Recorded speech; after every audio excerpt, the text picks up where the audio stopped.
Hello, welcome back to Single Mom on a Farm. Today I'm going to be talking about raising creative kids and give you some of my tips how I've been doing it the past 25 years. I jotted down a whole bunch of notes on this piece of paper and I do not have it all compiled and organized like I wanted to before I started, but I'm afraid it's going to rain soon and the room is going to get all dark and my lighting will be bad. So I'm just going to get started, but first I want to kind of go over my outline more for my sake than yours so that I stay on topic. So I want to talk about having less toys, more free time, more contemplative time, exposing kids to things. And then I'm going to talk about why it's good for your kids to be bored and to have this creative make-believe time. And I'm going to talk about 5 killers of creativity. So, okay, I think I got it. So less toys. So I would definitely just go with this, like the less the better, and to have more open-ended toys. So you might want to go through and kind of get rid of a lot of your electronic toys, especially for the younger kids, like the toddlers and the preschoolers. I started out with very simple toys when I first had my first kids, but then I quickly accumulated a lot of electronic toys, like the Leapfrog brand, I think that's it. A lot of those, like just from neighbors. People say, hey, are you interested in this? And I'm like, sure. I knew I couldn't afford those $20 toys. And my kids would kind of push the buttons and play with it, but then it would just sit on the shelf. So I remember this one time when I had a bunch of kids over. It was like a play group or friends over, and they all run in and they all grab all the toys off the shelf and they push all the buttons and throw it on the floor and push all the buttons and throw them on the floor. And they weren't very engaging. When it was time to go, it was like, goodbye. They were eager to leave. It wasn't very fun at my house.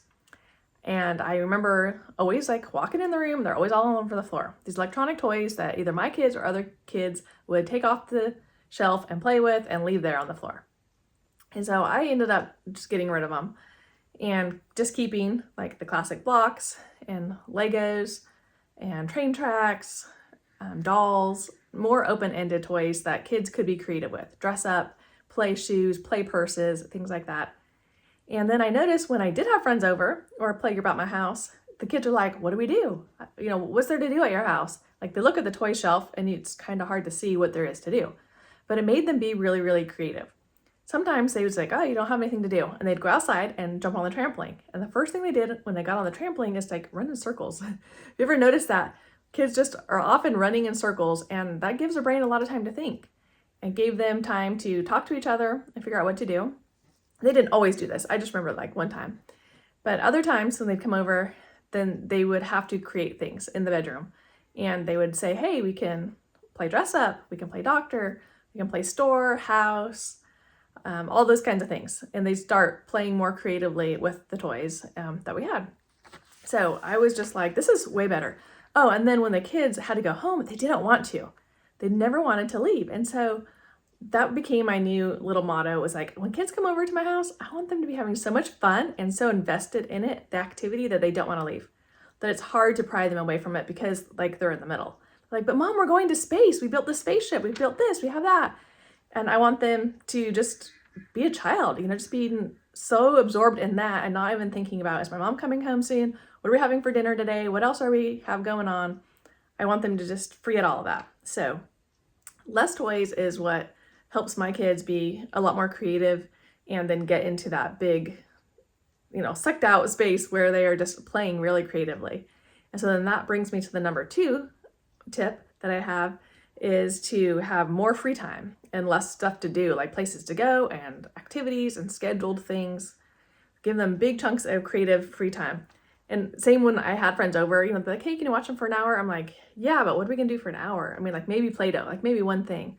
But I loved it when the kids could stay all day, because it usually took that first hour to break the ice and to get in, to figure out the kids and the rules of the house and what we're allowed to do and not do, places to go, to really get into a game. They try a few things and it might not be that fun. And then all of a sudden they really get into a good game. And then the parents come back. So I was just stay away all day, because that's how long it's going to take for my kids to end up really playing with your kids and really bonding. So one point that I've heard over and over, that it does take 40 minutes to get into a game and to figure out who's going to do what. Even a pickup game of baseball can take that long to really get into it. So the 10-20 minute times where you think you're going to play with somebody around recess or whatever is not enough to really get vested in the game and figure out who's going to play what role in the game, and then work out the conflicts, because there might be a conflict right away, and then recess is over. Okay, so the third thing is contemplative time. And this is when you want to be creative, give yourself some time, like 30 minutes or more or whatever, to just think about what you want to create. So, don't just hand your kids a piece of paper and say, here, draw something. Give them all quiet time and let them think about what they want to draw. And give them time at the piano to think about what they want to create, those kinds of times. So it could be like just a short period of time right before the activity, and that also, it's like that 30-minute time when kids are not sure what to play yet and really get into it. But it can also just mean various times during the day or times during the week. When I was a kid, I would walk home from the school bus. It was back a half-a-mile dirt road, and that was like my time to really think. Most of the time I had siblings with me, but it seemed like there was this one year that I didn't, and I can't figure out why, because I usually had older siblings or younger siblings because I'm in the middle.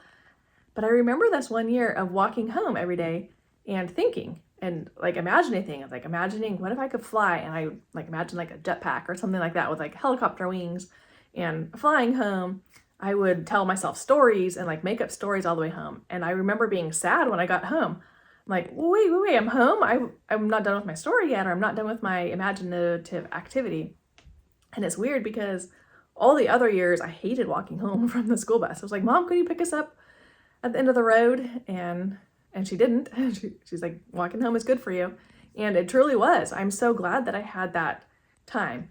And I realized during the day when I wanted to start thinking of something and the teacher's like, hey, pay attention, I could shelf my stuff. Well, at least I have that 15-20-minute walk home from the school bus, and I made it longer and longer. Sometimes I just sit and think, or wander off the dirt road and then come back onto it, because I wanted to keep imagining. That was like my personal time. So give your kids plenty of that personal time. Sometimes I feel bad when like a kid, is out mowing by themselves or something, and say, no, that is so good for them to just be out mowing. And sometimes they take audiobooks, especially the older ones are into audiobooks, and that's fine. But I'm trying to also just say, just go out without anything. Just go mow the lawn, go pull weeds, go play with the chickens, just whatever, so they can just get in their own headspace and just think and process things and have that time to think. And usually some creative geniuses stuff, ideas will come about it, and they'll come back refreshed and ready to play, ready to get along, all those things. The fourth thing is to expose your child to many different things. And I'm really bad at this because we stay home all the time. And I just realized it when I was writing this. I was like, how is Andy so creative? And it's because as soon as he's exposed to something, he goes and does it. And this is like from the littlest thing to the biggest thing. Like a little thing is a game. I don't know if he can ever play a board game without stopping or quitting it, because he starts to play a board game and then all of a sudden he wants to make his own version of it. So he like runs and gets all his stuff. So he has probably 10 monopolies that he's made. There's a garbage truck monopoly. There's a Mario monopoly. I don't even remember all of his monopolies, but he'll just make a cardboard monopoly and start doing it. He doesn't usually finish the project. I guess the fun of it is just getting it out of his head and onto a piece of paper and everything. Like that's just the creative outpouring that he just gotta start making it as soon as he gets the idea. And I also think it's funny when I open a game, say like Apples to Apples, then there'll be all these homemade Apples to Apples cards in there. I'm like, really? Do we really need more cards in this game? It's just really funny. It's just typical. We open a game and there's like some pieces that someone's made, Andy, and contributed to the game because he wanted to see what it's like to make a game. So that's just like a little thing. He's just always making new games or replicating something that we have at home. And then like a bigger thing is like the gas man will come once a year to fill up our gas tank, and then he will go make a gas truck or like the gas piping or the gas man's hat or anything. Like he will just be like, oh, that is the coolest thing. And he'll just go replicate some of it. We went to the airport in April, I want to say, and picked up Caitlin and McKenna back from their trip. And so we were allowed to go through security to go back to their gate to pick them up, which we didn't even make it there, but that's a different story.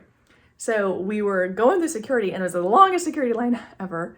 And Samuel had 2 pocket knives in his fanny pack that were getting confiscated. And so that's when we were like detained, and Caitlin and McKenna came out. So much for going to the gate. But when we got home, then Andy made all those things. So he took a humongous piece of cardboard and just made it. I'm trying to remember if I have a video of it, but he made this big old person-sized scanner that we had to walk through, and then he made like a scanner, like went across the kitchen table that you had to like put your stuff in. I mean, he just worked on that for a long time. He wanted to make security scanners. And again, it was like, really, do I have to go through this every time I go to the bathroom? Because he had it like right in the hallway. So it's just fun. So expose your kids to a lot of things. I do need to do better about that. Taking my kids to museums, or especially seeing so many different workers. Like I'd love to take them to a hospital to see how it works because they've never been before. Or just so many different professions, like they need to be exposed to all of that to know how to go home and play make-believe with it. Make-believe is so good for kids. It helps them really feel in control of their life and their situation. It helps them have less fear about the unknown and everyone else's role, helps them understand their role in society. I don't know how to explain it, but I think it's just really good for kids. So like when my kids are at the grocery store, they'll be watching the cashier check out all the groceries instead of being like on a device in the cart. And then when they go home, they play that. So they're like, let's play store and I get to be the cashier. And I think it's because they want to be on the other side of it. What is it like to be that person across from us? Because we always check out our groceries or, we're paying for them. But what is it like to be the cashier and the checker or the bagger? So they take turns, getting to play that. And it's so good for them because they learn what it's like. They'll be like, hey, I want to cheer this customer up. Hey, did you find everything okay? How was your day? They get to practice different ways. Hey, I'm going to be a grouchy cashier today, or I'm going to be a positive one, or I'm going to give out suckers or whatever. And then same with the bagger, they just get to role play different people in the community. So it's just really good for them. Like there's like the failure to launch epidemic that's going on right now. Kids are like leaving home later and later, or living in their parents' basement, being on video games, not knowing what they want to do with their life. And I kind of understand that it's hard to make a career choice, but I feel like if kids were exposed to a lot of stuff and then were able to go home and play with it, like play make-believe, then it would really help them have a taste of all the different community helpers and jobs that are out there. I wanted to expose my kids to more careers, but the ones that they have seen, like librarians and grocery store people and the gas man and the mailman, the bookmobile lady, just those kinds of things, those are the ones that they go home and play. Oh, and their doctor and dentist. They've seen police officers, and like those are the games that they go home and play. And I feel like those are the jobs that they'll know about. I feel like Andy, especially because he's super creative and makes believe all of the people that he ever sees, he wants to like be them, a race car driver and everybody. I think he's gonna have the easiest time picking a career, maybe, I'm not sure. But I'm predicting that because he's tried them out already as a kid. He's like, I already know what all those things do and know because he studies them in books, but mostly because he role plays them. And so I think it's just really good for them. When I was a kid, I mostly played house all the time. Like up until I was a teenager, I played house with my babies. And I still have a notebook that has all my families. So sometimes I'd be the Madisons, was my last name. Sometimes I was the McAllisters. I think that was when Home Alone came out. And I would list my families in there. Sometimes I had like 2, 4, 6, 8, 10-year-olds. And sometimes I would have twins or triplets. And one family, I even had quadruplets. So I had a great time playing with these families. Sometimes I'd have like a perfect family where all my kids, I'd be like, hey, who would like to make cookies? And like, me, mommy, I love it when you make cookies with me. Like these really sappy families that were just all perfect and fun. Sometimes I would have a family that was like all perfect except one kid. Like there's the one kid that was always standing in the corner. And I think it was just, inside of me, and like I'm thinking about this now, it must have been like, how would I handle a rough kid? And kind of role playing that because there's always a couple kids at school that were like always in trouble. And I wondered how I would handle that as a teacher, or if I had, how would I handle that kid if I was his mom? So I'd have like the one negative kid and I don't want to, and throwing things on the floor and stuff like that. And then I would have a whole family where all the kids were awful. And I didn't play that very often, but it's kind of fun. I think it allows kids to just sort of be negative, like to get it all out and then realize, hey, that isn't super fun anymore. Then I went straight from playing house to babysitting, where I felt like, oh, I'm playing house in real life now. And I just loved it. I loved pretending to be a mom with real kids instead of dolls. I love babysitting. So that gave me a chance to like act out even more and, actually role play the kids that I babysat and pretend to be a mom. And then I became a mom. So I also believe that things that kids play when they're kids, like it's going to make it manifest later in their life. Now I have the big family that I'd always dreamed of and played with as a little kid. And when I'll call out, hey, he wants to make cookies, I'm just like, it's a dream come true. I used to always play that with my kids as a house, my dolls and everything. And my siblings would play with me. And now it's just so fun to say, I'm actually getting to do what I acted out all those years ago. And back to playing like positive and negative, I think it's really good for kids to play both of them. When Tilly and I go for walks, we're walking that dog, then we'll play the sweet girls or the sassy girls. So she's always asking me, should we be sweet or sassy today, Mom? And we'll pick one. So we'll be like the sassy girls, and we'll just be walking around and be like, their mailbox is crooked. They need to fix it. Like we just whine. And pretty soon I'm like, that's all the whining I can take. Like I can't think of any more whines. This is no fun to live like this. And it makes us realize, like, do I want to be that kind of person in real life? Am I a whiny person? So it's good that kids can role play it and make believe. They can make believe being a bully or being rude to the grocery checker or whoever, and realize that isn't a good way to feel. Instead of doing it in real life when you are angry and upset and you don't have like that feedback of like, that wasn't a nice thing to say. You have it more when you're playing make believe. So I highly endorse make believe and all the things I've been talking about. So I'm going to go over them again. So like less toys. So getting kids off electronics, just get rid of them, lock them away, whatever, they'll be fine without them. And if you need like an hour reprieve or something, then like use a big TV, like just put on a show that all the kids will watch, maybe like Wild Kratts or something is kind of our go-to when I feel like I have got to get this video finished or something, and their kids aren't playing nice together, or it's raining and they're kind of just grouchy or whatever. And then it's like, okay, you can watch like Wild Kratts or something on PBS Kids. But anyway, so yeah, on a big TV where everybody is doing it together. So get rid of electronics and all the fancy toys. Just go back to the simple toys, and then give them more free time to play big chunks of time, all day Saturdays. Maybe not sign them up for soccer on Saturday mornings this year. I'm going to do another video on extracurricular activities, but try to find some more chunks of time where kids can just go be kids and play. Boredom is really good for kids. So at first they're going to feel bored, and you'll just have to say, you'll have to go play. And another little point is to try to model it yourself, because it's hard for kids to go play when you do have the TV on all the time, or you're on your phone all the time, or you're scrolling, or you're just sitting on the couch or whatever. So they need to see you. And if I interrupting my kids, I am usually saying it's because like I'm on a creative outlet right now. So they see that, it's like, oh, hold on a second. I thought of this new recipe I want to invent, and I'll write it down. Or I got a poem stuck in my head, I'm gonna write it down. And then I'll say, hey, what did you need, honey? Instead of just always being like on my phone or whatever. I don't know. I just want to model more creativeness for my kids so that they see me, like just making up songs on the piano, making up recipes, like I said, writing stories, rearranging the house a little bit or whatever, building things outside with them. It was so fun making Tilly's mud kitchen with her because I could be creative. I feel like I wasn't a very creative kid, and I'll get to that in a minute. And so now I feel like as an adult, and especially being out here where people aren't watching me, like I can just make whatever I want. And if it doesn't work out, I can just burn all the wood and start over, and that's fine. Like we have to come to accept that as adults, because we're used to like thinking, you got to do it one time and it's got to be perfect and it's got to be better than everybody else's, which I'll get to that. So model creativeness as much as you can. So where was I? Less stuff to do, meaning more free time, more contemplative time, giving kids time to think by themselves so that they can come up with great ideas, and exposing your kids to more things, more options to be creative, and going to plays and museums and libraries and parks and different occupations and things like that, and how good make-believe is for kids. Now I'm going to talk about the 5 killers of creativity. They are comparison, fear, passivity, consumerism, and perfectionism. And I didn't come up with these on my own. I heard them on a podcast. So I'll let you listen to that and draw your own conclusions about them. I'll just talk about them a little bit. And I think he wrote a book about them. So you can read his book too. I think it was like a little tiny book. But I haven't read it yet. So I'm only going to talk about it a little bit. So there's comparison. And that's like when you're at school and you see the kid next to you and his art project looks way better than yours.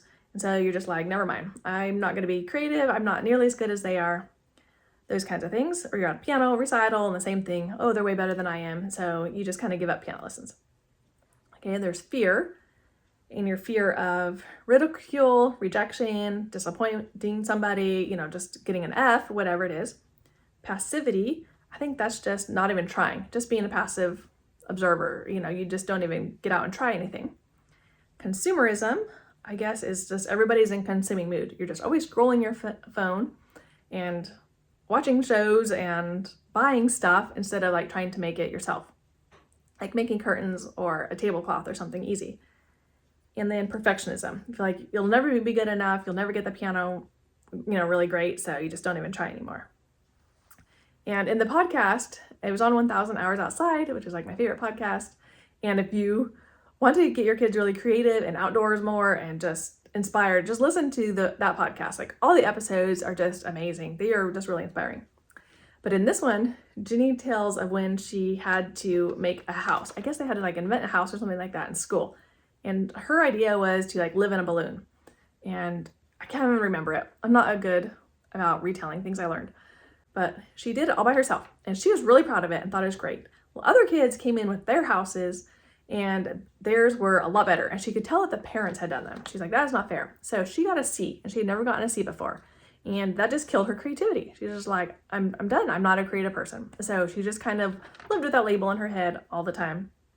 For me, one of the things was like I used to play the piano, and my ex-husband would point out like any mistakes I made, and you're not that good, and let me play because he was always better. So he got to play for like church events, like a baptism or something like that.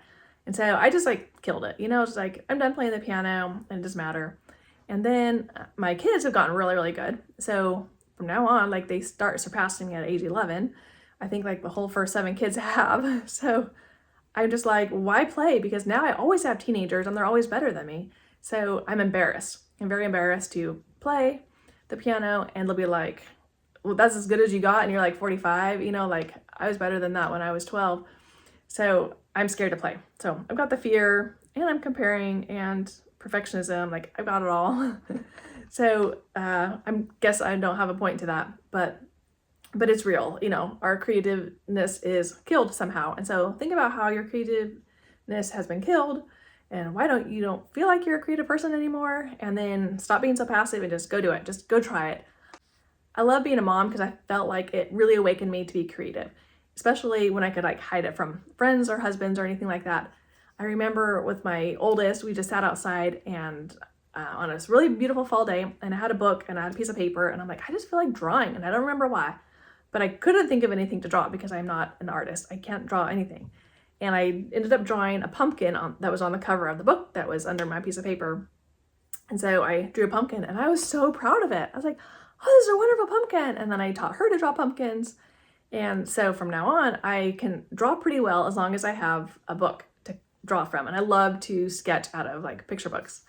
But it made me, okay, I can draw, like I still wouldn't like show my friends that or anything, but it's okay. Like you can just draw for fun. Even though I'll never be an artist, I can improve a little bit, and I still can't draw just without looking at something, but that's okay.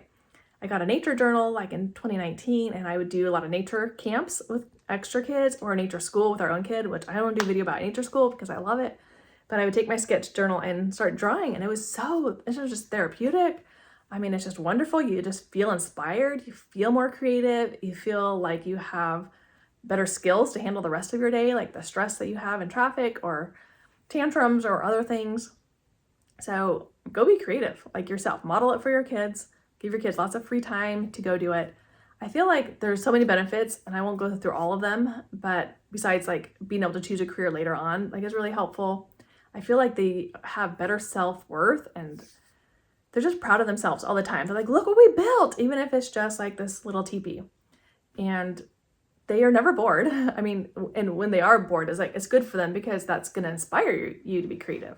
I mean, like when you're in the shower, isn't that like when you come up with all your best ideas? Because you don't have your phone and no one's talking to you. Hopefully no one's in the bathroom coming in. Sometimes kids do that, but like those are really creative times. Or going for a walk all by yourself and leave your phone behind and just go out all by yourself. I would just challenge you to do that. And your kids and teenagers, whoever, just go for a walk by yourself or pull weeds and just let the creative juices flow, because they'll start coming. So I am really, really rambling. I know there was one more point I wanted to make though. And that last point is that I think creative kids are better behaved. Now, this is just my personal judgment or whatever, but I feel like kids that have all the electronic toys all the time, they're more likely to throw fits. Like they've got all that stimuli coming at them and the noise and the chaos. And the kids who are able to just quietly play with blocks and act out a game of store or restaurant or something like that, they don't throw as many fits. So you can just see if that's true. If your kids are throwing a lot of fits, take away a lot of toys, give them a lot of free time to just play and be themselves, and just, it's very calming. It's very calming just to be able to play a lot of make-believe and be creative and cut and glue and any of those kind of things. God is the master creator. He created all of us, and so none of us are not creative. So don't say you're not creative. It's just you haven't let it blossom yet. And God can make a ton of things from nothing. So he created the world with nothing. And in the Bible, there's a ton of stories of him turning, filling buckets of water with water that had nothing in them. So he loves to make something out of nothing. So give him your all and let him make your life blossom, and your kids also. Thanks so much for watching. Have a great day. Keep up the good work. Bye-bye.